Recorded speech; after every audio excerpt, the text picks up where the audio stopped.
ಇಲ್ಲಿ ಅಂತಾರಾಷ್ಟ್ರೀಯ ಖ್ಯಾತಿಯ ಗರ್ಭಧಾರಣ ತಜ್ಞರಾದಂತಹ ಡಾಕ್ಟರ್ ಸಿ ಶರತ್ ಕುಮಾರ್ ಅವರಿದ್ದಾರೆ. ಡಾಕ್ಟರ್ ನಮಸ್ಕಾರ, ಕಾರ್ಯಕ್ರಮಕ್ಕೆ ಸ್ವಾಗತ. ನಮಸ್ಕಾರ ಅರವಿಂದ್. ನಿತ್ಯ ಸಂಜೀವಿನಿ ಕಾರ್ಯಕ್ರಮದ ಎಲ್ಲ ವೀಕ್ಷಕರಿಗೂ ನಮಸ್ಕಾರಗಳು. ಡಾಕ್ಟ್ರೆ, ಒಂದು ಪತ್ರ ವಿಶೇಷವಾದದ್ದು. ಹೌದು, ಈ ಪತ್ರವನ್ನು ಬರೆದಿರ್ತಕ್ಕಂಥವ್ರು ಕೇಳ್ತಾರೆ, ನಿಮ್ಮ ಕಾರ್ಯಕ್ರಮವನ್ನು ನಾನು ತುಂಬಾ ರೆಗ್ಯುಲರ್ ಆಗಿ ನೋಡ್ತೀನಿ. ತುಂಬಾ ಜನ ಬೇರೆ ಬೇರೆ ಸಮಸ್ಯೆಗಳನ್ನ ಇಟ್ಕೊಂಡು ನಿಮಗೆ ಪರಿಹಾರ ಕೇಳ್ಕೊಂಡು ಫೋನ್ ಮಾಡ್ತಾರೆ.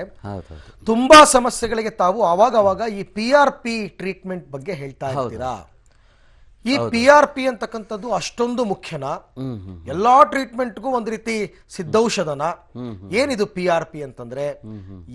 ಈಗ ನಮ್ಮ ಕಾರ್ಯಕ್ರಮಕ್ಕೆ ಸಂಬಂಧಪಟ್ಟಂತೆ ಯಾವ ಸಂದರ್ಭಗಳಲ್ಲಿ ನೀವು PRP ಟ್ರೀಟ್ಮೆಂಟ್ ಅನ್ನ ಸಜೆಸ್ಟ್ ಮಾಡ್ತೀರಾ, ಯಾರಿಗ್ ಮಾಡ್ತೀರಾ, ಇದನ್ನ ತಗೊಂಡ್ರೆ ಸಕ್ಸಸ್ ರೇಟ್ ಎಷ್ಟಿದೆ, ಆಮೇಲೆ ಇದರಿಂದ ಏನು ಅಡ್ಡ ಪರಿಣಾಮಗಳು ಇಲ್ವಾ, ಇದ್ರ ಬಗ್ಗೆ ಡೀಟೇಲ್ಸ್ ಅನ್ನ ತಿಳಿಸ್ಕೊಳ್ಳಿ PRP ಅನ್ನೋದ್ರ ಬಗ್ಗೆ ಅಂತ ಒಬ್ರು ಪತ್ರವನ್ನ ಬರೆದಿದ್ದಾರೆ. ಡಾಕ್ಟರ್ ಅರವಿಂದ್, ಬಹಳ ಒಳ್ಳೆ ಪ್ರಶ್ನೆ ಕೇಳಿದ್ದಾರೆ. ಎಷ್ಟೋ ಸಾರಿ ನಾವು ಅಸ್ಯೂಮ್ ಮಾಡ್ಕೊಂಡ್ಬಿಡ್ತೀವಿ ಅಬ್ರಿವೇಷನ್ಸ್ ಯೂಸ್ ಮಾಡಬೇಕಾದ್ರೆ. ಎಲ್ರಿಗೂ ಗೊತ್ತಿದೆ ಅಂತ. ಈಗ RBC ಅಂದ್ರೆ ರೆಡ್ ಬ್ಲಡ್ ಸೆಲ್ಸ್ ಅಂತ ಎಲ್ರಿಗೂ ಗೊತ್ತಿದೆ ಅಂತ ನಾವು ಅಂದ್ಕೊಂಡಿರ್ತೀವಿ. ಏಕೆಂದ್ರೆ ನಮಗೆ ಅದು ಪರಿಚಿತ ಇರ್ತದೆ, ನಮಗೆ ದಿನನಿತ್ಯ ಅದನ್ನು ಉಪಯೋಗಿಸ್ತಾ ಇರ್ತೀವಿ. ಹೌದು. ಅದೇ ರೀತಿ ನಾವು ಈ PRPನ ಆಗಾಗ್ಗೆ ಬಳಸ್ಬಿಟ್ಟಿರ್ತೀವಿ. ನಿಜ. ಅದು ಯಾವಾಗ್ಲೂ ಎಲ್ಲಾ ಕಾರ್ಯಕ್ರಮ ಕೇಳಿದವ್ರಿಗೆ PRP ಎಕ್ಸ್ಪಾನ್ಷನ್ ಗೊತ್ತಿರ್ತದೆ, ಅಬ್ರಿವೇಷನ್ ಏನಂತ. ಅದರ ಅಪರೂಪಕ್ಕೊಂದ್ಸರಿ ಕೇಳಿದವ್ರಿಗೆ ಅಥವಾ ಮಧ್ಯದಲ್ಲಿ ಕೇಳಿದವ್ರಿಗೆ ಇದೇನಿದ್ PRP ಅಂತಿರ್ತಾರೆ ಅಂತ. ಮೆಡಿಕಲ್ ಆಗಿ ಇಂಗ್ಲಿಷ್ನಲ್ಲಿ ಸರಮಾಲೆನಲ್ಲಿ platelet rich plasma, PRP, platelet rich plasma. ರಕ್ತದಲ್ಲಿ ಅನೇಕ ಅಂಶಗಳು ಇರ್ತದೆ, ಅದೆಲ್ರಿಗೂ ಗೊತ್ತಿದೆ. ಕೆಂಪು ರಕ್ತ ಕಣಗಳು, ಬಿಳಿ ರಕ್ತ ಕಣಗಳು, ಪ್ಲಾಟ್ಲೆಟ್ಸು, ಬ್ಯಾಕ್ಟೀರಿಯಾಗಳು, ವೈರಸ್ಗಳು, ಜೊತೆಗೆ ಪ್ಲಾಸ್ಮಾ ನೀರಿನಂಶ. ಅದರಲ್ಲಿ ತೇಲಿ ಓಡಾಡತಕ್ಕಂಥ ಇವುಗಳು ಜೀವಕೋಶಗಳು. ಅದರಲ್ಲಿ ಬಹಳ ಮುಖ್ಯವಾಗಿ ಅಂತಂದ್ರೆ ಕೆಂಪು ರಕ್ತ ಕಣಗಳು, ಬಿಳಿ ರಕ್ತ ಕಣಗಳು ಮತ್ತು ಪ್ಲಾಟ್ಲೆಟ್ಸ್ ಅಂದ್ರೆ ಚಪ್ಪರೆ ಆಕಾರದ ಜೀವಕೋಶಗಳು.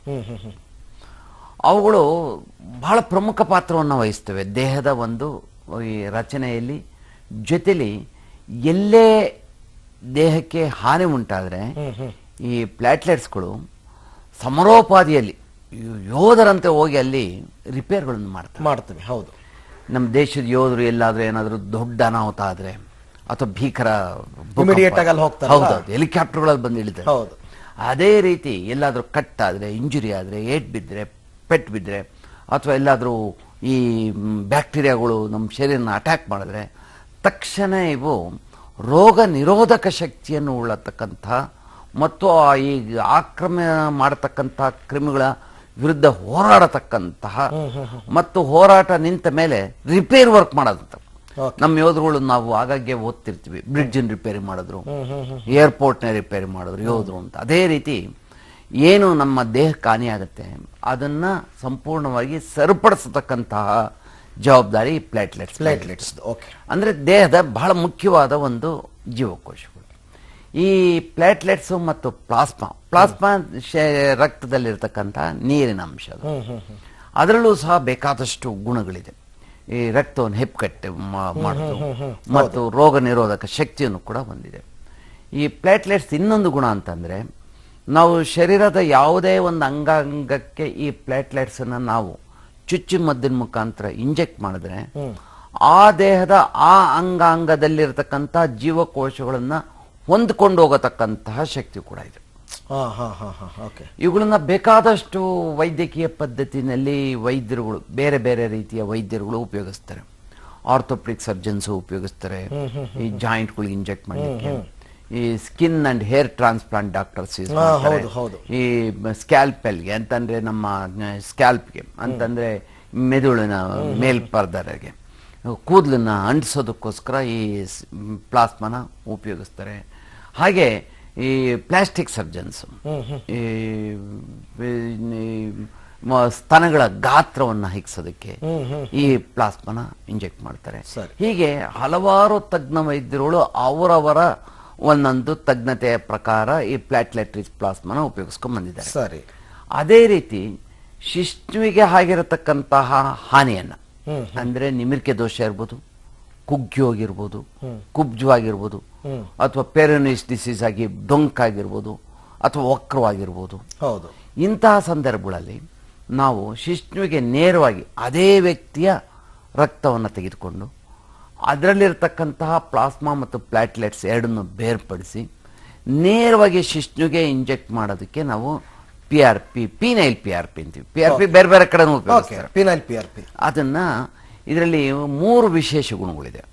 ಒಂದು, ನಾವು ಪ್ಲಾಸ್ಮಾವನ್ನು ಕೊಟ್ಟಾಗ ಅದು ಒಂಥರ ಫಿಲ್ಲರ್ ತರ ಕೆಲಸ ಮಾಡುತ್ತೆ. ಹೌದು, ಅಂದ್ರೆ ಶಿಶ್ನುವಿನ ಗಾತ್ರ ಹಿಗ್ಗುತ್ತೆ.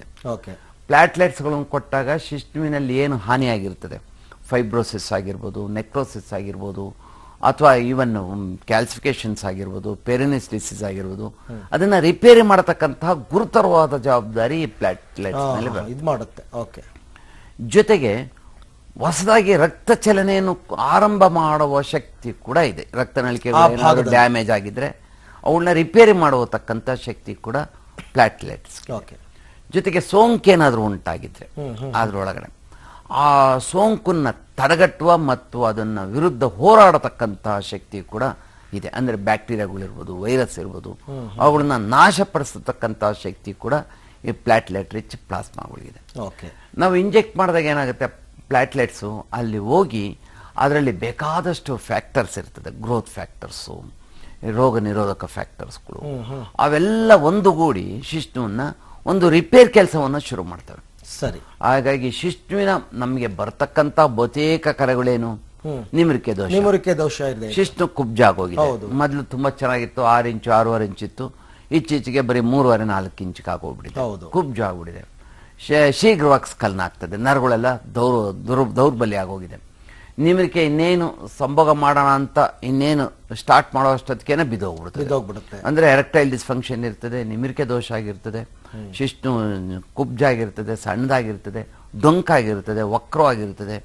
ಇಂಥ ಎಲ್ಲ ಸಮಸ್ಯೆಗಳಿಗೆ ನಾವು ಆಗಾಗ್ಗೆ PRP ಚಿಕಿತ್ಸೆ ಹೇಳ್ತಾ ಇರ್ತೀವಿ. ಅಂದ ಮಾತ್ರಕ್ಕೆ ಇದು ಸರ್ವರೋಗ ಸಿದ್ಧ ಔಷಧ ಅಂತ ಅಲ್ಲ, ಯಾರಿಗೆ ಬೇಕೋ ಅವ್ರಿಗಿನ್ನ ನಾವು ಹೇಳ್ತಾ ಇರ್ತೀವಿ. ನಮ್ಗೆ ಬಹುತೇಕ ಪ್ರಶ್ನೆಗಳು ಇಂಥದೇ ಪ್ರಶ್ನೆಗಳು, ಅದರಿಂದ ಆಗಾಗ್ಗೆ ಅದನ್ನ ಹೇಳ್ತಾ ಇರೋದ್ರಲ್ಲಿ ಏನಲ್ಲ. ಇನ್ನು 2ನೇ ಪ್ರಶ್ನೆ, ಅವರು ಯಾವಾಗ ಕೊಡ್ಬೋದು, ಯಾಕೆ ಕೊಡ್ಬೋದು ಅಂತ ಕೇಳಿದ್ದಾರೆ. ಸಾಮಾನ್ಯವಾಗಿ ಶಿಶ್ನುವಿನ ಒಂದು ಈ ನಿಮಿರಿಕೆ ದೋಷ ಉಂಟಾಗಿದ್ದಾಗ ಮಾತ್ರೆಗಳಲ್ಲಿ ಮತ್ತು ಸರ್ವೇ ಸಾಮಾನ್ಯ ಔಷಧಿಗಳಲ್ಲಿ ಅವರಿಗೆ ಸರಿಯಾದ ಚಿಕಿತ್ಸೆ ಲಭ್ಯ ಆಗದಿದ್ದಾಗ, ಅಂದ್ರೆ ಅವರಿಗೆ ತೃಪ್ತಿಕರವಾಗಿ ಅವರಿಗೆ ಯಶಸ್ಸು ಸಿಗದೆ ಇದ್ದಾಗ ಆಗ PRP ಹೋಗ್ತೀವಿ. ಮೊದಲನೇ ಒಂದೇ ಸಾರಿ PRP ಏನು ಸಜೆಸ್ಟ್ ಮಾಡಲ್ಲ. ಮಾತ್ರೆಗಳು ಕೊಟ್ಟು ನೋಡ್ತೀವಿ, ಮಾತ್ರೆಗಳೆಲ್ಲ ಚೆನ್ನಾಗಿ ನಿಮಿರಿಕೆ ಉಂಟಾದ್ರೆ ಸರಿ.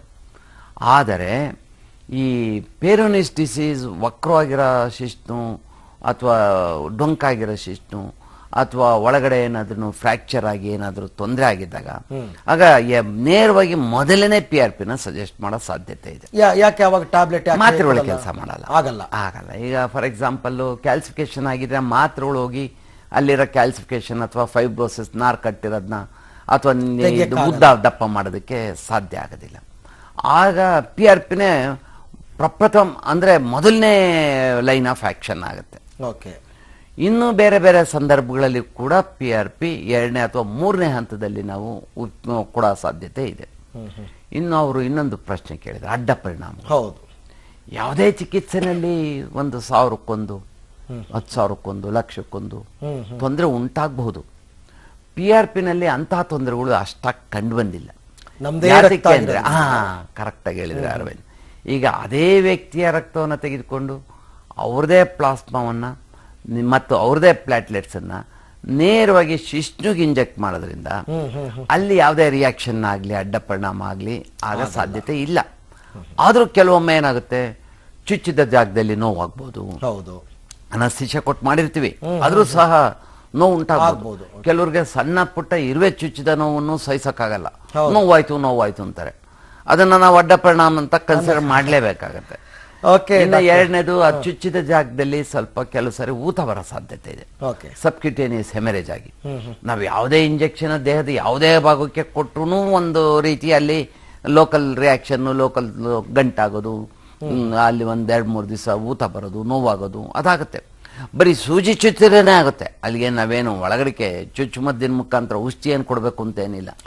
ಈಗ ಸೊಂಟದ ಭಾಗಕ್ಕೆ ನಾವು ಸಾಮಾನ್ಯವಾಗಿ ಇಂಜೆಕ್ಷನ್ಸ್ ಕೊಡ್ತೀವಲ್ಲ, ರಕ್ತಕ್ಕೆ ಕೊಡ್ತೀವಲ್ಲ, ನೀವೇನು ಕೊಡ್ಬೇಡಿ, ಬರೀ ಸೂಜಿ ಚುಚ್ಚಿ ತೆಗಿರಿ. ಕೆಲವ್ರಿಗೆ 2 ದಿವಸ 3 ದಿವಸ ಊತ ಇರ್ತದೆ, ನೋವು ಇರ್ತದೆ. ಯಾತಕ್ಕೆ? ಅದು that is the reaction of the body for an external. Okay doctor, ಒಂದು ಇಲ್ಲಿ ಪ್ರಶ್ನೆ ಉದ್ಭವ ಆಗ್ತಕ್ಕಂಥದ್ದು, ಇದೆಲ್ಲ ಡಾಕ್ಟರ್ ಮಾತನ್ನ ಕೇಳಿದಾಗ, ಹಾಗಾದ್ರೆ ಡಯಾಬಿಟಿಸ್ ಮತ್ತೆ ಹೈಪರ್ ಟೆನ್ಷನ್ ಇರ್ತಕ್ಕಂಥ ಪೇಷಂಟ್ಸ್ಗಳಿಗೂ ಕೂಡ ಇದನ್ನ ಸಜೆಸ್ಟ್ ಮಾಡ್ತೀರಾ? ಆಮೇಲೆ ತೆಗಿಬೇಕು ಅಂತಂದ್ರೆ ಎಷ್ಟು ಬ್ಲಡ್ ತೆಗೆದು ಬಿಡ್ತಾರಪ್ಪ? ಹಾಗಾದ್ರೆ ತುಂಬಾ ಬ್ಲಡ್ ತೆಗೆದು ಬಿಡ್ತಾರ, ನಮ್ಗೇನಾದ್ರು ಪ್ರಾಬ್ಲಮ್ ಆಗ್ಬಿಡುತ್ತಾ? ಅಥವಾ ಒಂದ್ 3-4 ಸರ್ತಿ ಡಾಕ್ಟರ್ ಈ ಟ್ರೀಟ್ಮೆಂಟ್ ಸಜೆಸ್ಟ್ ಮಾಡಿದ್ರೆ ಅಷ್ಟು ಸರ್ತಿ ಬ್ಲಡ್ ತೆಗೆಸ್ಕೊಳ್ಳೋದು ಒಳ್ಳೇದಾ? ಇದೆಲ್ಲದರ ಬಗ್ಗೆ ವೈದ್ಯರಿಂದ ಮಾಹಿತಿಯನ್ನು ಕೊಡಿಸ್ತೀನಿ, ಚಿಕ್ಕದೊಂದು ಬ್ರೇಕ್ ನಂತರ.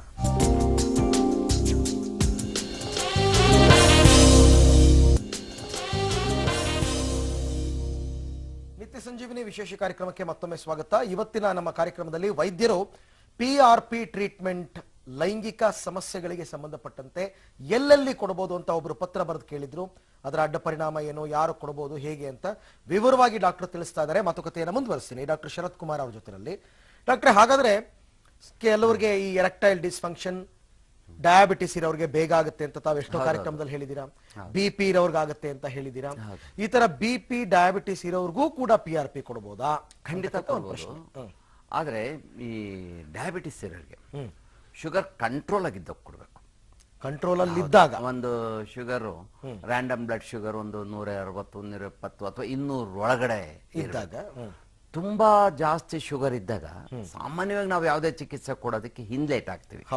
ಏತಕ್ಕೆ ಅಂದ್ರೆ ಆ ಸೂಜಿ ಮುಖಾಂತರ ಚುಚ್ಚಿದಾಗ ಅದು ಇನ್ಫೆಕ್ಷನ್ ಆಗ್ಬಿಟ್ರೆ ಅದು ವಾಸನೆ ಆಗೋದಿಲ್ಲ, ವಾಸಿ ಆಗಲ್ಲ. ಅವಾಗ ಏನಾಗುತ್ತೆ, ದೂರು ಆ ವೈದ್ಯರ ಮೇಲೆ ಬರ್ತದೆ, ಶುಗರ್ ಮೇಲೆ ಬರೋದಿಲ್ಲ.